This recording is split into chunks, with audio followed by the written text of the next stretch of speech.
अब्बा का, हम लोग का इज्जत, शेरशाबादी का इज्जत तब बढ़ेगा जब हम पढ़े लिखे होंगे। क्या होंगे? और ईमानदारी से आगे बढ़ेंगे। हमको 2-3 काम बहुत ज़रूरी करना है। वो काम क्या है कि हम लोग आपस में मिलजुल कर रहना है। कैसे रहना है? आपस में मिलजुल कर आपस में कोई झगड़ा अगर हो तो मौलाना साहब है, सल्फी साहब, मुख्तार साहब, उनसे शिकायत करनी है, बोलना है मेरे साथ ये बात हुई, और धीरे से बोलना है, ठीक है। और हमेशा साफ सफाई के साथ रहना है ताकि हमको दवा नहीं खाना पड़े। क्या नहीं खाना पड़े? दवा नहीं। जब जो साफ सुथरा रहता है, समझे, उसको दवा नहीं खानी पड़ती है। सुबह को उठ करके पानी पीना है, फजर की नमाज के बाद क्या पीना है? पानी पीना है। सब बाजार की कोई तेल वाली चीज नहीं खाना है। अब्बा जब कुछ लाएंगे, घर से भेजेंगे, तो कोई जैसे जिलेबी हुआ, सिंघाड़ा हुआ, समझ गए ना, ये सब चीज से थोड़ा परहेज करना है। कभी कभी खा लेना है, बस, समझ गए ना। और एक बात हमेशा याद रखना है आप लोग को कि कोई भी इंसान तब तक बड़ा नहीं हो सकता है जब तक वो नहीं चाहता है, जब तक और अल्लाह नहीं चाहते हैं, समझे ना। तो अल्लाह की मेहरबानी से अल्लाह चाहेंगे कि आप लोग बड़ा बनिए। इतनी खूबसूरत बच्चियां हैं, आप लोग इतनी ईमानदारी से माँ बाप को इतना जाड़ा में छोड़ करके आए। आपको मालूम होगा, हम भी आपकी बिरादरी के एक छोटा सा नन्हा सा बच्चा थे, बहुत आगे बढ़े, पढ़े, एमए पास किए, वकालत पास किए। अभी हम 25 साल से वकालत का काम कर रहे हैं कटिहार में। कितने साल से? 25 साल से। अब हम लोग की उम्र 60 साल के आसपास होने जा रही है। हम इसलिए आपसे मिलने आए हैं कि हमारे बाद या हमारे समाज को आगे बढ़ाने के लिए लड़कियों की ज़रूरत है, बेटियों की ज़रूरत है, बेटों की ज़रूरत है। तो कौन आगे बढ़ेगा? आप लोग कितने आदमी के दिल में ये ख्वाहिश है कि हम पढ़ लिख करके बड़ा इंसान बनेंगे, हम पायलट बनेंगे? हवाई जहाज़ देखे हैं आप लोग उड़ते हुए?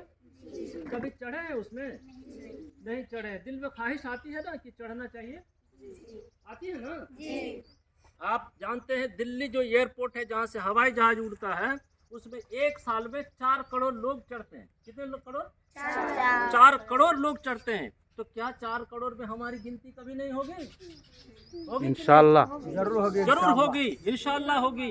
अगर हम पढ़ेंगे, हमारा मकसद होगा कि हम पढ़ के ऊपर जाएंगे। मैंने कई बार हवाई जहाज में सफ़र किया, समझ गए, हिंदुस्तान के कोने कोने में गया।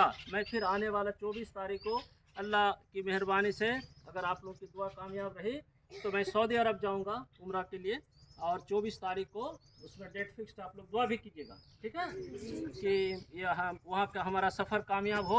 और आप लोगों से हम गुजारिश करने आए हैं कि आप लोग ईमानदारी से पढ़िए। फिर मैं आता जाता रहूँगा। और ये जो घर देख रहे हैं, ये जो झोपड़ियाँ जैसा झोपड़ी नुमा लगता है, समझे, इसकी कोई अहमियत नहीं है। ये सब कब बदल जाएगा, कब बिल्डिंग हो जाएगा, उनकी कोई ज़रूरत। सिर्फ आपका इच्छा शक्ति, आपके अंदर की जो ताकत है उसको निखारना है। एक बात याद रखिए, आप जितनी बेटियां हैं मेरी, उसमें से एक बेटी का एक हाथ हम खरीदना चाहते हैं और 5 करोड़ रुपया देना चाहते हैं। दीजिएगा? नहीं? क्यों नहीं दीजिएगा? 5 करोड़ रुपया में दे दीजिए और बैठे बैठे खाइएगा। दीजिएगा? नहीं दीजिएगा। तो फिर आप एक बात आज ख्याल कीजिएगा अपने आपस में कि हमारा जो हाथ है, हमारा जो दोनों हाथ है, हमारा जो पैर है, हमारी जो आंखें हैं, कितनी कीमती है। ये सब अरबों खरबों रुपए से भी ज़्यादा कीमती है। उसको हम क्या कर देते हैं? बेकार कर देते हैं, बेकार के काम में इस्तेमाल करते हैं, गाली गलौज देने में इस्तेमाल करते हैं, दूसरे का कुछ लोग चोरी करने में इसी हाथ का इस्तेमाल करते हैं ना, जो पकड़ करके जेल चले जाते हैं, समझ गए। गलत रास्ते में चलते हैं, पैर का इस्तेमाल कर लेते हैं। इसलिए आज के बाद आइए हम लोग मिलजुल करके ये बात करें। मुझे बड़ी खुशी हुई कि ये मतीउर रहमान साहब, मुख्तार साहब जो है, जो आपके सल्फी ये साहब, हैं, समझे, डायरेक्टर साहब हैं, इसने इतनी हिम्मत करके एक नहर के किनारे झोपड़ी नुमा जगह में आप लोगों के लिए इतना बेहतरीन ड्रेस कोड में आप लोग खड़े हैं। और मुझे तो लग रहा था कि 10 बच्चियां ही होंगी, लेकिन आप लोग इतनी इतनी बच्चियां हैं, 60-70 बच्चियां हैं। और बेगैर किसी लॉस के ये कुछ कर सकते थे। सल्फी साहब और सब जगह जा करके 1,60,000 70,000 रुपये महीना कर सकते थे कि नहीं, लेकिन आप लोगों के देखभाल में पूरे जिंदगी को वक्फ कर दिया गया कि इसका भी आप लोग ख्याल रखिएगा, ठीक है। अदब के साथ पेश आना है, माँ बाप आना है, कुछ अगर तकलीफ होता है तो उनके शिकायत भी नहीं करना है, समझ गए ना। उसके बाद मिलजुल करके रहना है। क्या इस बात की उम्मीद की जा सकती है ना? इंशाल्लाह। और फिर आप लोगों से मैं मिलूंगा। और मुझे बड़ी खुशी हुई दिल की गहराई से। आप लोगों को मुबारकबाद देता हूँ कि ये नया साल आया है, समझ गए ना। लेकिन अगले नया साल तक आप लोग और बड़ी हो जाएंगी, समझे ना। लेकिन आपका जहन भी बड़ा होना चाहिए, आपको आसमान को छूने की ताकत अल्लाह तबारक व तआला दे, इसका हम लोग इसी उम्मीद के साथ एक बात सिर्फ कह के जाते हैं कि आप लोग जब पढ़ते हैं अरबी और उर्दू तो उसके साथ साथ हिंदी भी पढ़िएगा। हिंदी कितने इंग्लिश आदमी हैं जो हिंदी में अपना नाम लिख सकती हैं? हाथ उठाइए। सब हिंदी में नाम लिख सब सकती लग हैं। बहुत शुक्रिया। और माशाल्लाह। कितने बच्चे हैं जो अपना नाम अंग्रेजी में लिख सकते हैं? अंग्रेजी में कितना बच्चे लिख सकते हैं? अंग्रेजी में हाँ तो डा अपना नाम, सिर्फ अपना नाम। अंग्रेजी का स्पेलिंग, आपका क्या नाम है? ये साइनूर। शाहीन। शाहीन, शाहीन कैसे लिखेंगे अपना नाम इंग्लिश में? बस शाहीन। आप अपना नाम इंग्लिश में कैसे लिखेंगी? हिंदी बताओ, में? स्पेलिंग बताओ। हाँ? जोर से बोलिए, कोई दिक्कत नहीं। हम तो आपके शाहीन कैसे, आपका क्या नाम है? संजीदा। कैसे लिखेंगे अपना नाम? स्पेलिंग बताओ इंग्लिश का। स्पेलिंग सिर्फ बता देना। SANJIDA, संजीदा। आप अपना इंग्लिश में नाम कैसे लिखेंगे? क्या नाम है? निखत। बोलिए तो। बहुत अच्छा। आप अपना नाम क्या है? रुखसाना। कैसे अपना नाम लिखेंगे? SANA। बहुत अच्छा। आप, आपका नाम क्या है? मनवारा। कैसे आप अपना नाम लिखेंगे इंग्लिश में? बहुत बहुत धन्यवाद। बहुत बहुत शुक्रिया। बहुत बहुत आप लोग शुक्रिया। इंग्लिश में भी अपना नाम लिखने जानती हैं। हिंदी, इंग्लिश, आप उर्दू में उर्दू। कैसे लिखेंगे अपना नाम? हाँ? क्या नाम है? इस्मत। अपना नाम लिखेंगे नहीं जी। बहुत अच्छा। और बहुत ही मुझे अच्छा लगा आप लोगों के साथ मिल करके, और मैं बार बार आऊँगा। समझ गए? आप लोग इंग्लिश और हिंदी जरूर पढ़िए, और साथ में अरबिक तो पढ़ने जानते ही हैं, समझे। अल्लाह तबारक व तआला ने कलाम पाक में क्या फरमाया? पहला वर्ड इकरा। क्या बोला? मीन्स पढ़ो, समझे। कुछ भी पढ़ो, लेकिन पढ़ो। पढ़ने से आपकी जो सेहत है, जहन है, और माँ बाप को भी बोलिएगा कि हम लोग को पढ़ाइए। अब्बा अम्मी से भी गुजारिश कीजिएगा कि पढ़ाइए हम लोग। जब तक 18 साल के नहीं होंगे तब तक हम शादी नहीं करेंगे। मेरा शादी मत दीजिए। बहुत सारी बच्चियां मदरसा में पढ़ती हैं, और उसके बाद क्या होता है, 12-13 साल की हो गई तो बोला कि अब इसको शादी करा दें। आपको शर्माना नहीं है, समझे। क्यों नहीं शर्माना है? कि कुछ अपना हक और हुकूक है, समझे ना। कि वो जो आपको 12-13 साल में शादी करा दिया जाता है ले जा करके आपके अब्बा से, वो जो लड़के वाले हैं कै लाख रुपए लेते हैं? 3 लाख, 4 लाख, 5 लाख। इसको दहेज कहते हैं। क्या कहते हैं? ये दहेज से शादी नहीं करना है।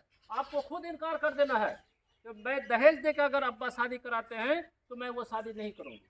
किसी के पास हिम्मत है ये कहने का? आप हिम्मत पैदा कीजिए। पैदा हिम्मत करना होगा जी। बाबू। और आपको कहना है कि मैं कुछ ऐसा करके आगे बढ़ूंगी ताकि बिना दहेज के मेरी शादी हो, और मेरा जो मुस्तकबिल है वो अच्छा हो। और जब आपके डायरेक्टर साहब, आपके जो जितने भी टीचर्स हैं, आपके जो आपा लोग हैं, इतने अच्छे हैं, तो आप लोगों का मुस्तकबिल जरूर कामयाब होगा, समझ गए। और हम लोग भी आएंगे आप लोगों के साथ, किसी दिन खाना भी खाएंगे। दावत देंगे ना आप लोग जी। एक साथ मिल करके हम लोग खाना खाएंगे, और हमारे बीच में 2-4 आदमी और आएंगे हम बाहर से। ऑल बिहार शेरशाहवादी एसोसिएशन हमारा एक एसोसिएशन है, समझ गए। बिहार, झारखंड से सब आएगा। बिरादरी की बात होती है और हमारी बिरादरी के बारे में सोचा जाता है। अगर हम बिरादरी की बात करते हैं तो कुछ लोग कहते हैं क्या कि बिरादरी की बात करना गलत है, लेकिन बहुत बड़े साइंटिस्ट, स्कॉलर, महात्मा गांधी जैसे लोगों ने कहा कि अगर तुम चाहते हो कि अपने समाज का, अपने मुल्क का, अपने ज़िले का तरक्की हो तो सबसे पहले अपने घर को तरक्की याफ्ता बना लो, अपने आप को तरक्की याफ्ता बना। आज मुख्तार साहब जो कर रहे हैं, समझ गए ना, ये उसी के लिए कर रहे हैं कि हम अगर अपने आसपास के बच्चों को आगे बढ़ाएं, जैसे आगे बढ़ाएं। कितनी खूबसूरती के साथ आप लोग का चेहरा देख करके बहुत अच्छा लगता है कि आप लोग इतने अच्छे इंसान हैं। नमाज पढ़ती है पंजगाना? बहुत अच्छा, मिलजुल करके रहिए।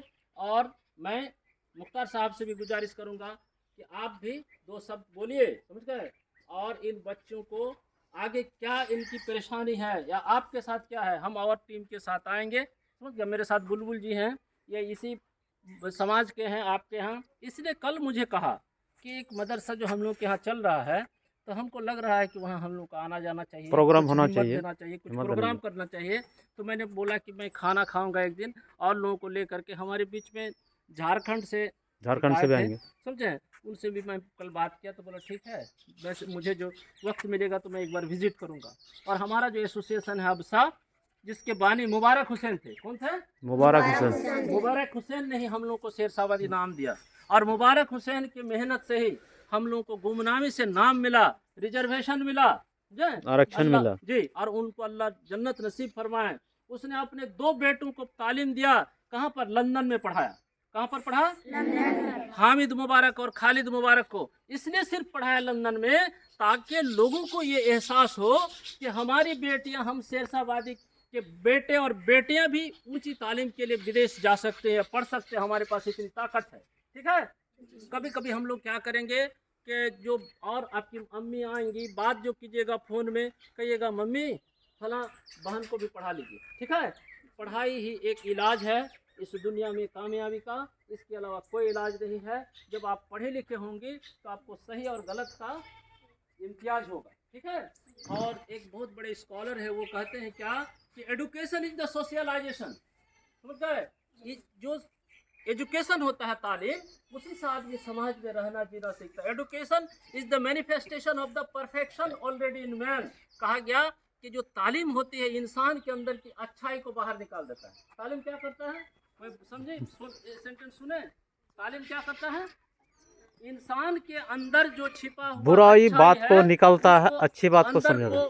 अंदर से बाहर निकाल देता है अच्छाई को, और बुराई को दबा देता है। बुराई को क्या कर देता है?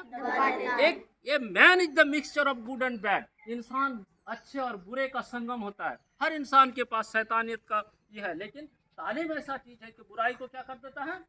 दबा देता है, और अच्छाई को बाहर ला देता है। ठीक है। बहुत शुक्रिया आप लोगों ने इतना वक्त दिया। ठीक है। अस्सलाम वालेकुम। हम गुजारिश करेंगे आप भी 2 शब्द बच्चों को बोलें, और हम लोग इस रुख में एक तो फोटो, आप लोग खड़े रहिएगा। अस्सलामु अलैकुम वरहमतुल्लाहि वबरकातुहू। वालेकुम अस्सलाम व रहमतुल्लाहि व बरकातुहू। सबसे पहले मैं एडवोकेट साहब हसन वकील जो हमारे बीच अभी है, हमारे सामने जो तशरीफ़ लाए हैं, मुझे बहुत खुशी हुई कि हम जो इस इदारे को कायम किया हूँ, अब तक 2 साल से ऐसे लोग हमारे बीच नहीं आए हैं। तो मैंने जब पहली नज़र देखा तो मुझे इतना खुशी हुई कि क्या बताए। मैं उसका अपने तहे दिल से शुक्रिया अदा करता हूँ कि अल्लाह ताला उनके साया को हमेशा बरकरार रखे, और हम जैसे इन गरीबों को, उनके आने जाने को अल्लाह ताला हमेशा बरकरार रखे। आमीन आमीन। नहमदुहु व नुसल्ली अला रसूलिहिल करीम, अम्मा बाद, अऊज़ु बिल्लाहि मिनश शैतानिर रजीम, बिस्मिल्लाहिर रहमानिर रहीम। कुल हुवल्लाहु अहद, अल्लाहुस समद, लम यलिद व लम यूलद व लम यकुल लहु कुफुवन अहद। अल्लाह के नबी जनाब मोहम्मद रसूलुल्लाह सल्लल्लाहु अलैहि वसल्लम ने एक हदीस के अंदर फरमाते हैं, तलबुल इल्म फरीज़तुन अला कुल्ली मुस्लिम व मुस्लिमा।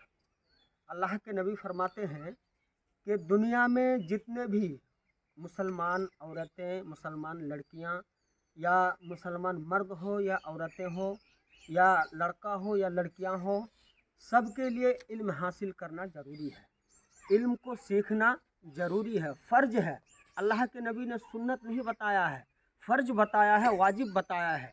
तो हमें चाहिए कि हमारी अपनी बेटी को, हमारे अपने बच्चों को हम जो है इस दीनी तालीम को सिखाए, और दीनी तालीम के साथ साथ हमें दुनियावी तालीम भी सीखना ज़रूरी है। और मैं हमारे जो सामने अजीज़ बच्चियां हैं, इस बच्चियों से गुजारिश है कि आप लोग अपने अब्बू अम्मी को छोड़कर यहाँ पे आए हैं, कुछ मकसद को लेकर आई है।